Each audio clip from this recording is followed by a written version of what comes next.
میں، کیونکہ میں جانتا ہوں، ماں جانتی، تیسرا کوئی جانتا نہیں ہے، تو ماں کو یقین آ جائے گا کہ میں ہی اس کا بیٹا ہوں۔ لیکن بہرحال بہت سوچ رہے ہوں گے۔ ایسے میں جب صبح ہوئی اور قدموں کی آہٹ سنی کہ ماں چل رہی ہے، تو بایزید نے دروازے پہ ہاتھ مارا دستک کے لیے۔ سوچ رہے تھے ماں دیکھ کے پہچانے گی کہ نہیں پہچانے گی، لیکن ماں نے جیسے ہی دستک کی آواز سنی، اندر سے آواز آئی، بایزید میرے بیٹے تو آ گیا،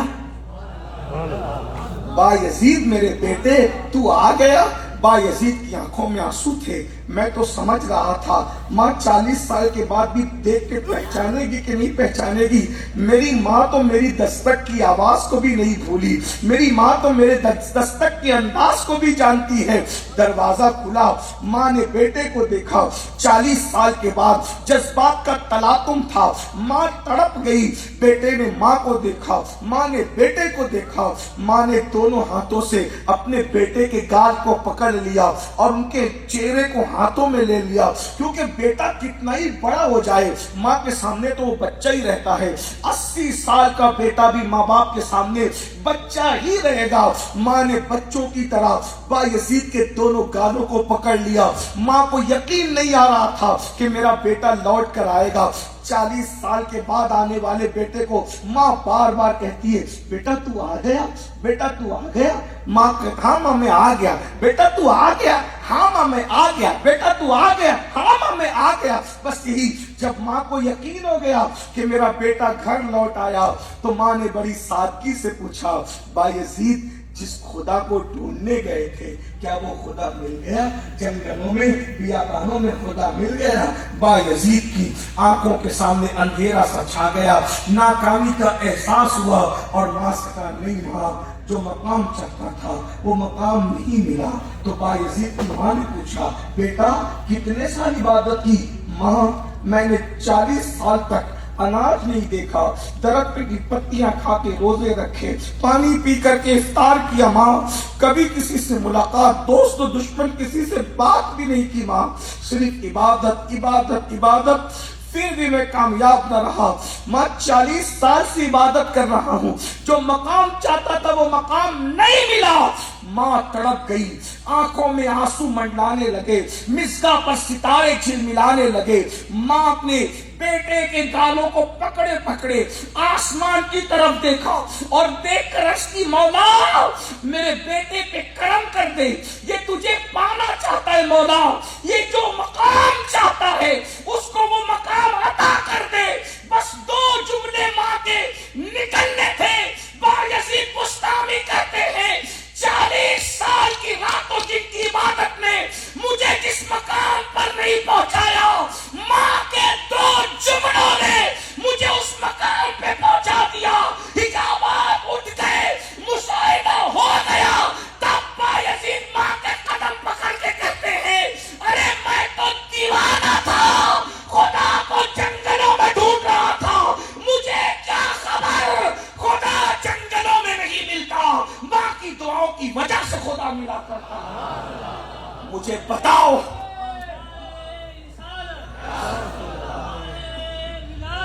اے میری قوم کے جوانوں، جب بایزید جیسے کو 40 سال کی محنت شاقہ کے بعد ماں کو چھوڑ کے خدا نہیں ملتا، تو ہمیں ماں باپ کو چھوڑ کے خوشیاں کیسے مل سکتی ہے، نعمتیں کیسے مل سکتی ہے، برکتیں کیسے مل سکتی ہے؟ تو اللہ کے رسول علیہ السلام فرماتے ہیں، ماں باپ کا گستاخ اور بے ادب شب برات میں بخشا نہیں جاتا۔ اگر شب برات میں بخشش چاہتے ہو تو اپنے ماں باپ کے قدم پکڑ لو، نہ شرماؤ۔ سب کو منانا مشکل ہے، 2 لوگوں کو منانا آسان ہے، ایک تو اللہ رسول کو منانا آسان ہے اور ماں باپ کو منانا آسان ہے۔ یہ بہت محبت کرتے ہیں ہم سے، اس لیے میری گزارش ہے اپنے ماں باپ کو راضی کر لو، شب برات آنے سے پہلے اپنے ماں باپ کو راضی کر لو۔ اور تیسری اور آخری بات میں اپنی گفتگو سمیٹ لوں، کیونکہ حضور مفتی صاحب قبلہ کی طبیعت بھی علیل ہے اور انہیں جانا بھی ہے اور وہ بیٹھے ہوئے ہیں اور وقت بھی زیادہ ہوا ہے، مجھے بھی جب وہ ایک پروگرام میں رات کو جانا ہے تو میں بہت طویل گفتگو کرنے کی بجائے، تیسرا کم نصیب جو بخشا نہیں جاتا، جو بخشا نہیں جاتا شب برات میں، وہ ہے نشے کا اور شراب کا عادی۔ اس کی بھی بخشش نہیں ہوتی جب تک وہ توبہ نہ کر لے۔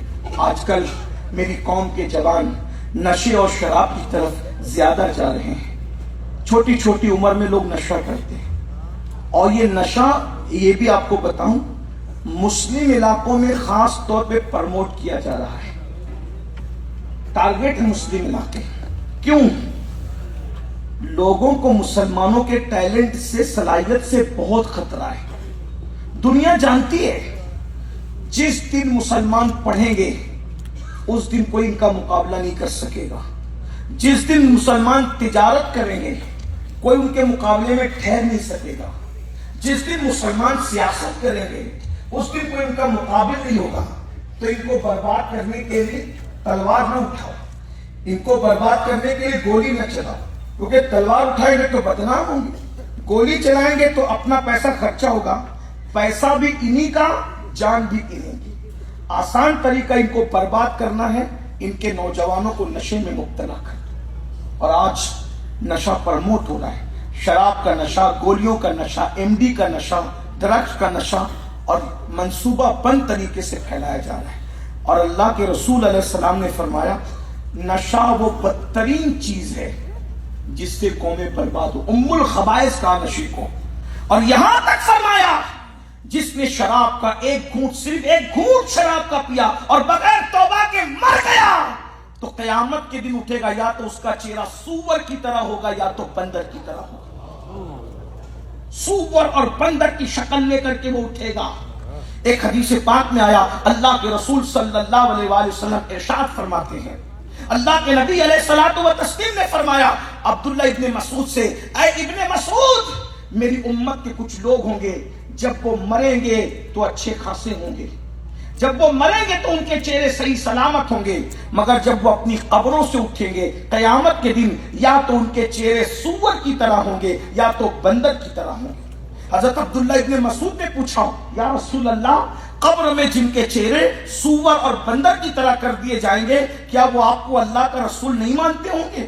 کیا وہ اللہ کو اپنا رب نہیں مانتے ہوں گے؟ کیا وہ قرآن کو اللہ کی کتاب نہیں مانتے ہوں گے؟ تو عبداللہ ابن مسعود سے میرے آقا نے فرمایا، اے ابن مسعود، لوگ اللہ کو رب بھی مانیں گے، محمد الرسول اللہ بھی کہیں گے، قرآن کو اللہ کی کتاب بھی کہیں گے، اس کے باوجود بھی ان کے چہرے قبروں کے اندر سور اور بندر کی طرح ہو جائیں گے۔ عبداللہ ابن مسعود نے پوچھا اس کی وجہ کیا ہے؟ تو میرے آقا مصطفیٰ جان رحمت صلی اللہ علیہ وآلہ وسلم ارشاد فرماتے ہیں، دو چیزوں کی وجہ سے ان کے چہرے سور اور بندر کی طرح ہو جائیں گے۔ نمبر ایک، وہ شراب کا نام بدل بدل کر پیئیں گے، اور دوسرا، وہ گانے اور میوزک کثرت کے ساتھ سنیں گے۔ تو گانے، میوزک کثرت کے ساتھ سننے اور شراب کا نام بدل بدل کر پینے کی وجہ سے ان کے چہرے قبروں میں سور اور بندر کی طرح ہو جائیں گے۔ میں اپنے جوانوں سے پوچھتا ہوں، نشہ کرنے والوں، گندے گندے واحد گانے اور میوزک سننے والوں، آپ بتائیں اگر اپنے چہرے پہ پھنسی آ جاتی ہے تو ہم کالج جانا چھوڑ دیتے ہیں، چہرے پہ پھنسی آئے دوستوں کی شادیوں میں نہیں جاتے، چہرے پہ پھنسی آئے محفل میں شرکت نہیں کرتے۔ اگر چہرے پہ پھنسی آ جائے، اور اللہ نہ کرے، ہزار بار نہ کرے، اللہ کسی دشمن کو بھی یہ بیماری نہ دے، اور اگر سفید داغ آ جائے تو سفید داغ والا گھر کے اندر شرمندگی سے پڑا رہتا ہے، اس کو ہر وقت تو شرم آتی ہے۔ جب سفید داغ اور چہرے کی پھنسی لے کر ہم لوگوں کے سامنے نہیں جاتے تو یہ نشے کی وجہ سے اور گانا سننے کی وجہ سے جب یہ چہرے سور اور بندر کی شکل میں اختیار کر جائیں گے، سور